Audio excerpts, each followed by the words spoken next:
चार बेटे अपनी माँ के बारे में झगड़ा कर रहे थे। कोई बेटा भी माँ की किफ़ालत करने के लिए आमादा नहीं था, जबकि बेवा माँ ने इंतहाई गुर्बत में चारों बेटों की परवरिश की थी।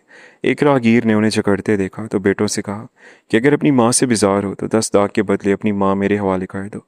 लालची बेटों ने 10 लाख रुपए के बदले माँ को राहगीर के हवाले किया और पैसे आपस में बराबर बांट लिए। बूढ़ी माँ ने राहगीर से कहा, बेटा तुमने घाटे का सौदा किया, क्योंकि मैं तो चारपाई की मोहताज हूँ। राहगीर ने बुढ़िया से कहा कि 10 लाख के बदले मैं इन जालमों से 2 करोड़ रुपए वसूल करूंगा। राहगीर ने बुढ़िया को अपना मंसूबा बताया तो गांव के बीचों बीच एक छोटा सा घर था, जिसकी दीवारों पर वक्त की मार साफ दिखाई देती थी। इसी घर में सकीना बीबी अपनी ज़िंदगी के आखिरी दिन गुजार रही थी। कभी यही घर बच्चों की हंसी से आबाद रहता था, मगर आज वहाँ नफरत, लालच और खुदगर्जी ने डेरे जमा लिए थे। सकीना बीबी के शौहर को फौत हुए 25 साल गुजर चुके थे। शौहर के इंतकाल के वक्त सबसे बड़ा बेटा सिर्फ 12 साल का था, जबकि सबसे छोटा अभी गोद में था। गुर्बत ऐसी थी कि कई कई रातें फाकों में गुजरती, मगर सकीना बीबी ने हिम्मत नहीं हारी। वो दूसरों के घरों में कपड़े धोती, बर्तन मांजती, खेतों में मजदूरी करती और रात को थकी हारी घर वापस आती। कई मरतबा ऐसा होता कि घर में सिर्फ 2 रोटियां होती। वो चारों बेटों को खिला देती और ख़ुद पानी पी कर सो जाती। बच्चों को कभी एहसास ना होने देती कि उनकी माँ भूखी है। उनके हाथों की नरम जेल मेहनत करते करते खुरदरी हो चुकी थी, कमर झुक गई थी, मगर बच्चों के बेहतर मुस्तकबिल का ख्वाब कभी नहीं टूटा। वक्त गुजरता गया, चारों बेटे जवान हुए। सकीना बीबी ने कर्ज देकर उनकी शादियां की। अपने जेवर जो पहले ही थोड़े बहुत थे बेच दिए। एक एक करके सब अपने घरों के मालिक बन गए। मगर जिस माँ ने उनके लिए अपनी जवानी कुर्बान कर दी थी, वही माँ अब उनके लिए बोझ बन गई। चंद माह तक एक बेटे के घर रहती, फिर दूसरे के पास भेज दी जाती। बहुएं ताने देती, कोई दवाई वक्त पर ना देता, कोई खाना पूरी तरह ना खिलाता। सकीना बीबी खामोशी से सब बर्दाश्त करती, क्योंकि उन्हें उम्मीद थी कि शायद एक दिन उनके बेटे बदल जाएं। मगर उस दिन हद हो गई जब चारों भाई एक जगह जमा थे और माँ की किफ़ालत के मसले पर झगड़ रहे थे। हर एक दूसरे पर जिम्मेदारी डाल रहा था। सकीना बीबी एक पुरानी चारपाई पर बैठी आंसू बहा रही थी, जबकि उनके बेटे उनके सामने ऐसे बहस कर रहे थे जैसे वो कोई इंसान नहीं बल्कि बेकार सामान हो। मैं नहीं रख सकता, बड़े बेटे ने कहा, मेरे अपने खर्चे बहुत हैं। छोटे ने कहा, तो क्या मेरे पास खजाना पड़ा है? अब्बा की जायदाद में हिस्सा सब ने लिया था, तो माँ को भी सब संभालेंगे।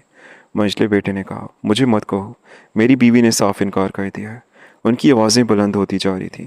इसी दौरान सड़क से गुजरता एक अजनबी वहाँ रुक गया। उसने चंद लम्हे खामोशी से सारा मंजर देखा, फिर आहिस्ता आहिस्ता उनके करीब आया और बोला, तुम लोग किस बात पर लड़ रहे हो? बड़े बेटे ने बेजारी से जवाब दिया, यह हमारी माँ है, कोई इसे अपने पास रखने को तैयार नहीं। अजनबी ने सकीना बीबी की तरफ देखा। उनकी आंखों में बरसों का दर्द जमा था। फिर उसने चारों भाइयों की तरफ देखा और बोला, अगर तुम लोग अपनी माँ से इतने ही तंग हो तो मैं इसे अपने साथ ले जाता हूँ। बदले में तुम्हें 10 लाख रुपए दे देता हूँ। चारों भाई हैरान रह गए। चंद लम्हों बाद उनकी आंखों में चमक आ गई। उन्हें माँ नहीं बल्कि 10 लाख रुपए नजर आ रहे थे। चारों भाई पहले तो एक दूसरे का मुंह देखने लगे। फिर सबसे बड़े भाई ने मोहतात अंदाज में पूछा, तुम सच कह रहे हो? अजनबी ने पुरसुकून लहजे में जवाब दिया, मैं मजाक करने नहीं आया। अगर तुम अपनी माँ से इतने ही तंग आ चुके हो तो मैं इसे अपने साथ ले जाता हूँ और बदले में तुम्हें 10 लाख रुपए दे देता हूँ। ये सुनते ही चारों भाइयों की आंखों में ऐसी चमक आ गई जैसे उन्हें खजाना मिल गया हो। सकीना बीबी खामोश बैठी अपने बेटों के चेहरे देख रही थी।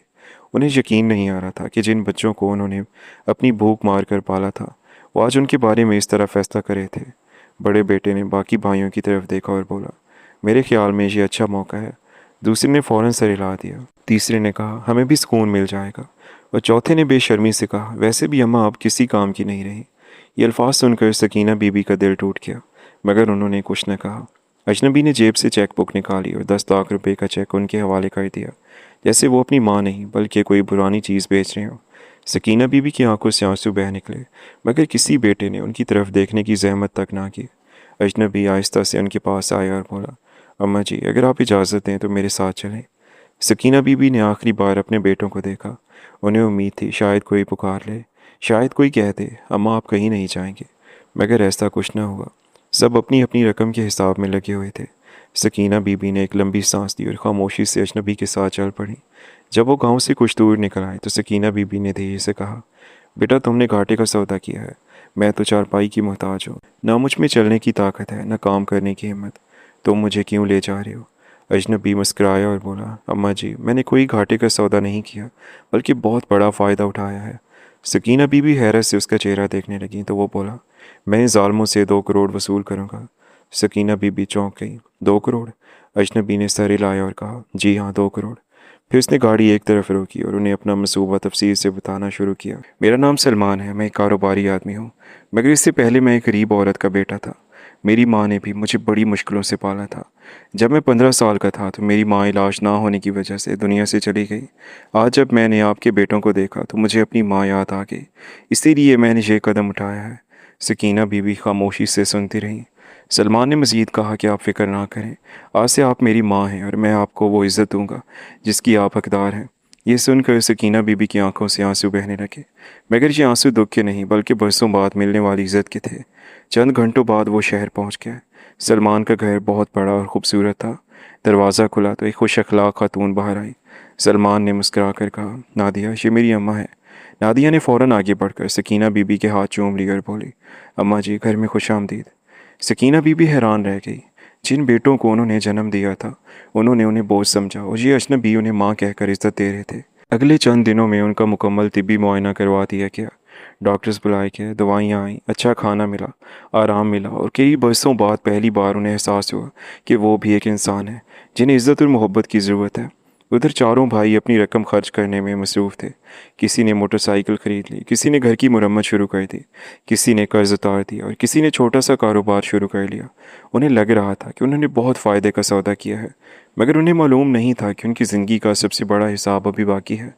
एक माह बाद सलमान ने अपने वकील के ज़रिए चारों भाइयों को कानूनी नोटिस भिजवा दिए। नोटिस पढ़ते ही सबके रंग उड़ गया। इसमें लिखा था, जिस प्लाट पर इन चारों भाइयों ने घर बनाया हुआ है वो ज़मीन सकीना बीबी की है। उन्हें उनके वालिद ने ये ज़मीन दी थी। आज के दौर के मुताबिक इस ज़मीन की कीमत 2 करोड़ है। चूँकि बेटों ने माँ को 10 लाख के एवज़ बेच दिया है, इसलिए माँ अपनी ज़मीन वापस लेना चाहती है। अपना घर गिरा कर ज़मीन दी जाए या फिर ज़मीन की कीमत अदा की जाए। नोटिस मिलने पर सारे भाई बहुत परेशान हो गए। अगले ही दिन चारों भाई शहर के लिए रवाना हो गए। पूरी रात उनमें से किसी को नींद नहीं आई थी, मगर वजह माँ की जुदाई नहीं बल्कि 2 करोड़ रुपए थे। बड़े भाई ने कहा, मुझे शुरू से ही शक था कि इस आदमी की नीयत साफ़ नहीं है। दूसरे ने गुस्से से कहा, जो भी हो, हम अपनी माँ को वापस दे आएंगे। माँ तो सदा है। इस बदनीयत शख्स ने ही माँ को भड़काया और नोटिस भिजवा दिया है। चंद घंटों बाद वो सलमान के दफ्तर पहुंच गए। दफ्तर की शान व शौकत देखकर वो सब हैरान रह गए। इस्तकबालिया पर मौजूद मुलाजिम ने उनका नाम पूछा और फिर उन्हें इंतज़ार गाह में बिठा दिया। तकरीबन आधा घंटा गुजर गया, मगर सलमान उनसे मिलने नहीं आया। वो बेचैनी से एक दूसरे का मुंह देखते रहे। आखिरकार उन्हें अंदर बुलाया गया। सलमान अपनी कुर्सी पर सुकून से बैठा था। उसके चेहरे पर एतमाद नुमाया था।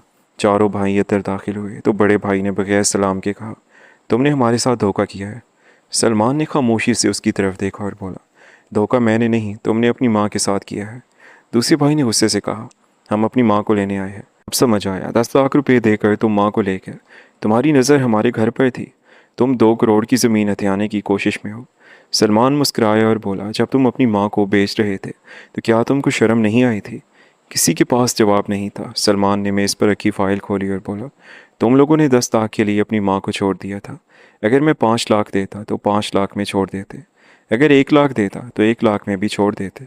तुम्हें माँ की नहीं, सिर्फ पैसों की फ़िक्र थी। चारों भाई शर्मिंदा होने की बजाय मज़ीद बेचैन हो गया। तीसरे भाई ने कहा, हमें अपनी गलती का एहसास हो गया है। हम अपनी माँ को वापस देने आए हैं। सलमान ने गहरी नज़र से उन्हें देखा और बोला, तुम अपनी माँ को वापस देने आए हो या 2 करोड़ रुपए को? ये सवाल सुनकर सब खामोश हो गए। उसी वक्त दफ्तर का दरवाज़ा खुला और सकीना बीबी अंदर दाखिल हुई। आज उनके चेहरे पर पहले वाली बेबसी नहीं थी। अच्छे कपड़े पहने हुए थी, सेहत भी पहले से बेहतर लग रही थी। चारों बेटे फ़ौरन उठ खड़े हुए और उनके कदमों में बैठ गए। अम्मा जी, हमें माफ़ कर दो, हमसे गलती हो गई। सकीना बीबी खामोशी से उन्हें देखती रही। बड़े बेटे ने रोते हुए कहा, अम्मा आप घर वापस चलें।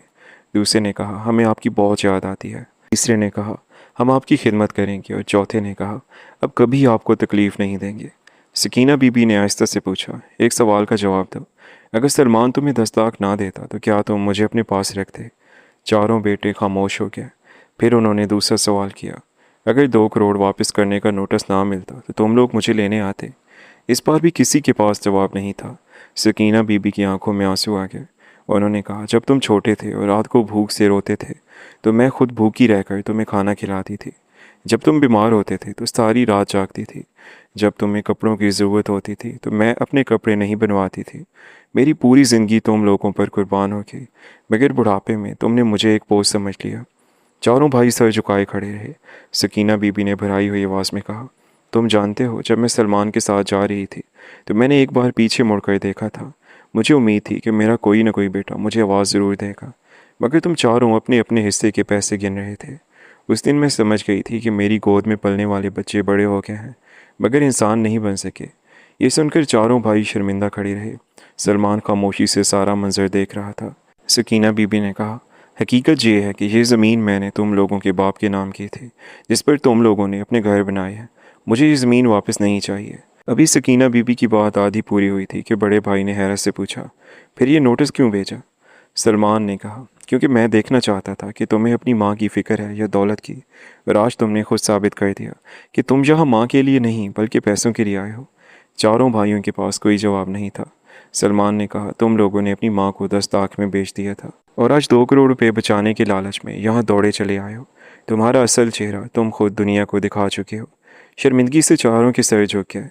सकीना बीबी ने उनकी तरफ देखा और कहा, मैं तुम्हें सज़ा नहीं देना चाहती, क्योंकि माँ अपने बच्चों को सज़ा नहीं देती, मगर मैं अब तुम्हारे साथ वापस नहीं जाऊंगी। मेरी बाकी ज़िंदगी यहाँ गुजरेगी, जहाँ मुझे इज़्ज़त मिली है, मोहब्बत मिली है और इंसान समझा गया है। ये सुनकर सलमान और नादिया की आंखें नम हो गईं। चारों भाई शर्मिंदा होने का दिखावा करते रहे, मगर सकीना बीबी अपने फैसले पर कायम रही। उस दिन जब वो दफ्तर से बाहर निकले तो उनके हाथ खाली थे। 2 करोड़ तो उन लोगों ने बचा लिए थे, मगर माँ वापस नहीं मिली। सिर्फ पछतावा उनके साथ था और पहली बार उन्हें एहसास हुआ कि दुनिया में कुछ रिश्ते ऐसे होते हैं जिन्हें एक बार खो दिया जाए तो फिर सारी दौलत भी उन्हें वापस नहीं ला सकती। आपकी स्टोरी के बारे में क्या राय है? अगर स्टोरी अच्छी लगी हो तो वीडियो को लाइक और चैनल को सब्सक्राइब कर दें। अल्लाह हाफ़िज़।